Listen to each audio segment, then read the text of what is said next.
राधे कृष्ण दोस्तों, आपका स्वागत है आपके अपने यूट्यूब चैनल स्टडी जोन में। तो हम पढ़ रहे थे फणीश्वर नाथ रेणु जी की कहानी तीसरी कसम। तो पार्ट 1 में हमने थोड़ी सी कहानी देखी, अब आगे की कहानी हम इसमें देखेंगे, इस वीडियो में देखते हैं। तो चलिए हम इस कहानी को पढ़ते हैं। हीरामन की सवारी ने करवट ली, चांदनी पूरे मुखड़े पर पड़ी तो हीरामन चीखते चीखते रुक गया। अरे बाप, ई तो परी है। परी की आंखें खुल गईं। हीरामन ने सामने सड़क की ओर मुंह कर लिया और बैलों को टिटकारी दी। वह जीभ को तालू से सटाकर टीट टीट टीट टी आवाज निकालता है। हीरामन की जीभ न जाने कब से सूख कर लकड़ी जैसी हो गई थी। भैया, तुम्हारा नाम क्या है? हू वाहू फेनू गिलास। हीरामन के रोम रोम बज उठे। मुंह से बोली नहीं निकली। उसके दोनों बैल भी कान खड़े करके इस बोली को परखते हैं। मेरा नाम नाम मेरा हीरामन। उसकी सवारी मुस्कुराती है, मुस्कुराहट में खुशबू है। तब तो मीता कहूंगी, भैया नहीं, मेरा नाम भी हीरा है। इस हीरामन को प्रतीत नहीं, मर्द और औरत के नाम में फर्क होता है। हाँ जी, मेरा नाम भी हीराबाई है। कहाँ हीरामन और कहाँ हीराबाई, बहुत फर्क है। हीरामन ने अपने बैलों को झिड़की दी। कान चुनिया कर गप सुनने से ही 30 कोस मंजिल कटेगी क्या? इस बाएं नाटे के पेट में शैतानी भरी है। हीरामन ने बाएं बैल को दुआली की हल्की झड़प दी। मारो मत, धीरे धीरे चलने दो, जल्दी क्या है? हीरामन के सामने सवाल उपस्थित हुआ। वे क्या कहकर गप करे हीराबाई से? तोहे कहे या आहा? उसकी भाषा में बड़ों को आहा अर्थात आप कहकर संबोधित किया जाता है। कचराही बोली में 2-4 सवाल जवाब चल सकता है। दिल खोल गप तो गांव की बोली में ही की जा सकती है किसी से। आसिन कार्तिक के भोर में छा जाने वाले कुहासे से हीरामन को पुरानी चिढ़ है। बहुत बार वह सड़क भूलकर भटक चुका है, किंतु आज के भोर के इस घने कुहासे में भी वह मगन है। नदी के किनारे धन खेतों से फूले हुए धान के पौधे की पवनिया गंध आती है। पर्व पावन के दिन गांव में ऐसी ही सुगंध फैली रहती है। उसकी गाड़ी में फिर चंपा का फूल खिला। उस फूल में एक परी बैठी है। जय भगवती। हीरामन ने आँख की कनकियों से देखा। उसकी सवारी मीता। हीराबाई के आंखें गुजुर गुजुर उसको हेर रही हैं। हीरामन के मन में कोई अनजानी रागिनी बज उठी। सारी देह सिरसिरा रही है। बोला, बैल को मारते हैं तो आपको बहुत बुरा लगता है। हीराबाई ने परख लिया, हीरामन सचमुच हीरा है। 40 साल का हट्टा कट्टा काला कलूटा देहाती नौजवान अपनी गाड़ी और अपने बैलों के सिवाय दुनिया की किसी और बात में विशेष दिलचस्पी नहीं लेता। घर में बड़ा भाई है, खेती करता है, बाल बच्चे वाला आदमी है। हीरामन भाई से बढ़कर भाभी की इज्जत करता है, भाभी से डरता भी है। हीरामन की भी शादी हुई थी बचपन में ही। गौने के पहले ही दुल्हनिया मर गई। हीरामन को अपनी दुल्हनिया का चेहरा याद नहीं। दूसरी शादी ना करने के अनेक कारण हैं। भाभी की जिद, कुमारी लड़की से ही हीरामन की शादी करवाएगी। कुमारी का मतलब हुआ 5-7 साल की लड़की। कौन मानता है सरदा कानून? कोई लड़की वाला दो ब्याहू को अपनी लड़की गरज में पड़ने पर ही दे सकता है। भाभी उसकी 3 सत करके बैठी है, सो बैठी है। भाभी के आगे भैया की भी नहीं चलती। अब हीरामन ने तय कर लिया है, शादी नहीं करेगा। कौन बलाए मोल लेने जाए? ब्याह करके फिर गाड़ी वानी क्या करेगा कोई?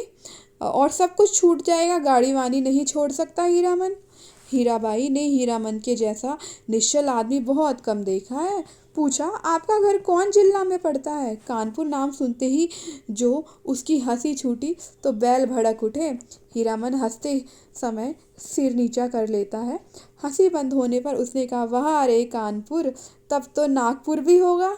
और जब हीराबाई ने कहा, हाँ नागपुर भी है, तो वह हंसते हंसते दोहरा गया, वाह रे दुनिया, क्या क्या नाम होता है, कानपुर, नागपुर। हीरामन ने हीराबाई के कान के फूल को गौर से देखा। नाक की नग छवि के नग देखकर सिहर उठा। लहू की बूंदें। हीरामन ने हीराबाई का नाम नहीं सुना कभी। नौटंकी कंपनी की औरत को वह बाईजी नहीं समझता है। कंपनी में काम करने वाली औरतों को वह देख चुका है। सर्कस कंपनी की मालकिन अपनी दोनों जवान बेटियों के साथ बाग गाड़ी के पास आती थी, बाग को चारा पानी देती थी, प्यार भी करती थी खूब। हीरामन के बैलों को भी डबल रोटी बिस्कुट खिलाया था बड़ी बेटी ने।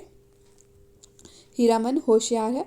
कुहासा चढ़ते ही अपनी चादर से टप्पर में पर्दा कर दिया।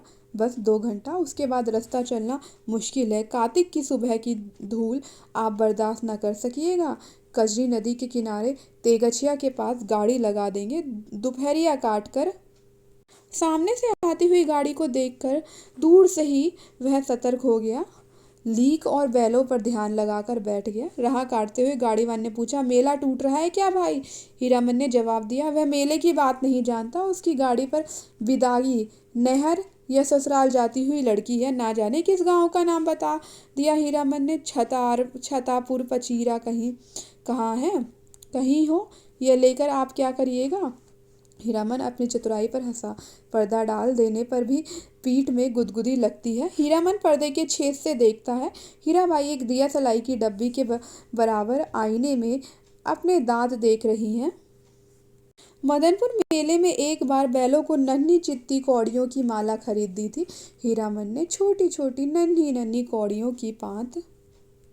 तेगछिया के तीनों पेड़ दूर से ही दिखलाई पड़ते हैं। हीरामन ने पर्दे को जरा सरकाते हुए कहा, देखिए यही है तेगछिया। 2 पेड़ जटामासी बड़े हैं और एक उस फूल का क्या नाम है? आपके कुर्ते पर जैसा फूल छपा हुआ है वैसा ही खूब महकता है। 2 कुछ दूर तक गंध जाती है। उस फूल को खमीरा तंबाकू में डालकर पीते भी हैं लोग। और उस अमराई की आड़ से कई मकान दिखाई पड़ते हैं। वहाँ कोई गांव या मंदिर है? हीरामन ने बीड़ी सुलगाने से पहले पूछा, बीड़ी पिए? आपको गंध तो नहीं लगेगी? वही है नाम लगर ड्योढ़ी। जिस राजा के मेले से हम लोग आ रहे हैं उसी का दियाद गोतिया है। जा रे जमाना। हीरामन ने जा रे जमाना कहकर बात को चाशनी में डाल दिया। हीराबाई ने टप्पर के पर्दे को तिरछे खोस दिया। हीराबाई की दंत पंक्ति। कौन जमाना? ठुड्डी पर हाथ रखकर साग्रह बोली, नामलगर ड्योढ़ी का जमाना। क्या था और क्या से क्या हो गया? हीरामन गप रसाने का भेद जानता है। हीराबाई बोली, तुमने देखा था वह जमाना? देखा नहीं, सुना है। राजा कैसे गया, बड़ी है वाली कहानी है। सुनते हैं घर में देवता ने जन्म ले लिया। कहिए भला, देवता आखिर देवता है या नहीं? इंद्रासन छोड़कर मृत्यु भुवन में जन्म ले तो उसका तेज कैसे संभाल सकता है? कोई? सूरजमुखी फूल की तरह माथे के पास तेज खिला रहता, लेकिन नज़र का फेर किसी ने नहीं पहचाना। एक बार उपनयन में लाट साहब मय लाटनी के हवा गाड़ी से आए थे। लाट ने भी नहीं पहचाना। आखिर लटनी ने सूरजमुखी तेज देखते ही बोल उठी, ए मैन राजा साहब सुनो, यह आदमी का बच्चा नहीं देवता है। हीरामन ने लाटनी की बोली की नकल उतारते समय खूब डैम फैट लैट किया। हीराबाई दिल खोलकर हंसी। हंसते समय उसकी सारी देह दुलकती है। हीराबाई ने अपनी ओढ़नी ठीक कर ली। तब हीरामन को लगा कि तब उसके बाद क्या हुआ मीता? इस कथा सुनने का बड़ा शौक है आपको, लेकिन काला आदमी राजा क्या महाराजा भी हो जाए रहेगा काला आदमी ही। साहेब के जैसे अक्ल कहाँ से पाएगा? हंसकर बात उड़ा दी सभी ने। तब रानी को बार बार सपना देने लगा देवता, सेवा नहीं कर सकते तो जाने दो, नहीं रहेंगे तुम्हारे यहाँ। इसके बाद देवता का खेल शुरू हुआ। सबसे पहले दोनों दंतार हाथी मरे, फिर घोड़ा, फिर पटपटांग। पटपटांग क्या है? हीरामन का मन पल पल में बदल रहा है। मन में सतरंगा छाता धीरे धीरे खेल रहा है। उसको लगता है उसकी गाड़ी पर देवकुल की औरत सवार है। देवता आखिर देवता है। पटपटांग धन दौलत माल मवेशी सब साफ। देवता इंद्रासन चला गया। हीराबाई ने ओझल होते हुए मंदिर के कंगूरे की ओर देखकर लंबी सांस ली। लेकिन देवता ने जाते जाते कहा, इस राज में कभी एक छोड़कर 2 बेटा नहीं होगा। धन हम अपने साथ ले जा रहे हैं, गुण छोड़ जाते हैं। देवता के साथ सभी देव देवी चले गए, सिर्फ सरस्वती मैया रह गई। उसी का मंदिर है। देसी घोड़े पर पाट के बोझ लादे हुए बनियों को आते देखकर हीरामन ने टप्पर के पर्दे को गिरा दिया। बैलों को ललकार कर विदेशिया नाच का वंदना गीत गाने लगा। जय मैया सरस्वती अर्जी करत बानी, हमरा पर होकू सहाई, हे मैया हमरा पर होकू सहाई। घोड़ लद्दे बनियों से हीरामन ने हुलस कर पूछा, क्या भाव पटुआ खरीदते हैं महाजन? लंगड़े घोड़े वाले बनिए ने बटगमनी जवाब दिया, नीचे 27 28 ऊपर 30, जैसा माल वैसा भाव। जवान बनिए ने पूछा, मेले का क्या हाल चाल है भाई? कौन नौटंकी कंपनी का खेल हो रहा है, रोता कंपनी या मथुरा मोहन? मेले का हाल मेला वाला जाने। हीरामन ने फिर छतापुर पचीरा का नाम लिया। सूरज 2 बांस ऊपर आ गया था। हीरामन अपने बैलों से बात करने लगा, एक कोस जमीन जरा दम बांध कर चलो, प्यास की बेला हो गई ना। याद है उस बार तेगचिया के पास सर्कस कंपनी के जोकर और बंदर नचाने वाला साहब में झगड़ा हो गया था? जोकरवा ठीक बंदर की तरह दांत किटकिटाकर किकरियाने लगा था, ना जाने किस किस देश मुलुक के आदमी आते हैं। हीरामन ने फिर पर्दे के छेद से देखा। हीरा भाई एक कागज के टुकड़े पर आंख गड़ा कर बैठी है। हीरामन का मन आज हल्के सुर में बंधा है। उसको तरह तरह के गीतों की याद आती है।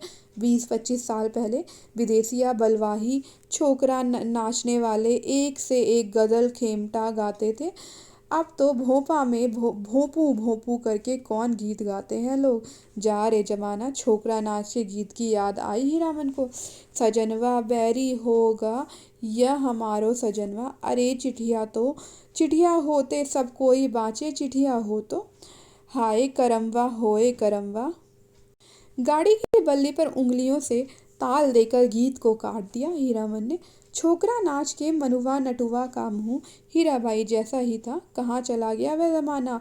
हर महीने गांव में नाचने वाले आते थे। हीरामन ने छोकरा नाच के चलते अपनी भाभी की ना जाने कितनी बोली ठोली सुनी थी। भाई ने घर से निकल जाने को कहा था। आज हीरामन पर माँ सरस्वती सहाय है लगता है। हीराबाई बोली, वाह कितना बढ़िया गाते हो तुम। हीरामन का मुंह लाल हो गया। वह सिर नीचा करके हंसने लगा।